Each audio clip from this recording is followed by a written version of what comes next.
గణపురంలో దొంగలు మళ్లీ రెచ్చిపోయారు. ఇటీవల కాలంలో 4 ఇళ్లలో జరిగిన దొంగతనం మర్చిపోకముందే మళ్లీ పట్టపగలే 3 ఇళ్లలో దొంగతనం చేసి పోలీసులకు సవాల్ విసిరారు కేటుగాలు. గురువారం మధ్యాహ్నం గణపురం మండల కేంద్రంలో గంట వ్యవధిలోనే 3 ఇళ్లలో జరిగిన దొంగతనం ఇప్పుడు సంచలనంగా మారింది. గణపురం మండల కేంద్రంలోని పాత ఎంఆర్ఓ ఆఫీస్ వైపు ఉన్న వీధిలో పక్కపక్కనే ఉన్న 3 ఇళ్లలో గురువారం పట్టపగలే దొంగతనం జరిగింది. ఇళ్లలోని వ్యక్తులు పని నిమిత్తం బయటకు పోవడంతో గంట వ్యవధిలోనే దుండగులు 3 ఇళ్లలో దొంగతనాలకు పాల్పడడం ఇప్పుడు సర్వత్రా చర్చనీయాంశంగా మారింది. పని నిమిత్తం ఇంటి నుంచి బయటకు వెళ్లి వచ్చేలోపే దొంగతనం జరగడంతో బాధితులు ఆందోళన చెందుతున్నారు.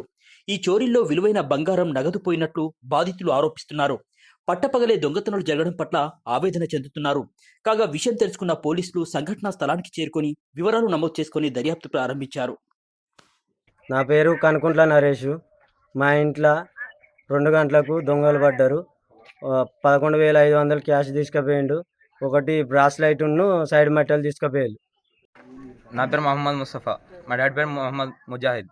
మాది కాన్పూర్. మా 2 గంటలకేమో దొంగలు పడ్డారు. బ్రాస్లెట్, చైన్, పట్టీలు అన్నీ తీసుకోవాలి. తలుపు వాళ్ళ కొట్టి తీసుకోవాలి. నేను రోడ్డు ఒక ½ అవర్ అవుతుంది. రోడ్డు పోయి వచ్చే వరకే తీసుకోవాలి.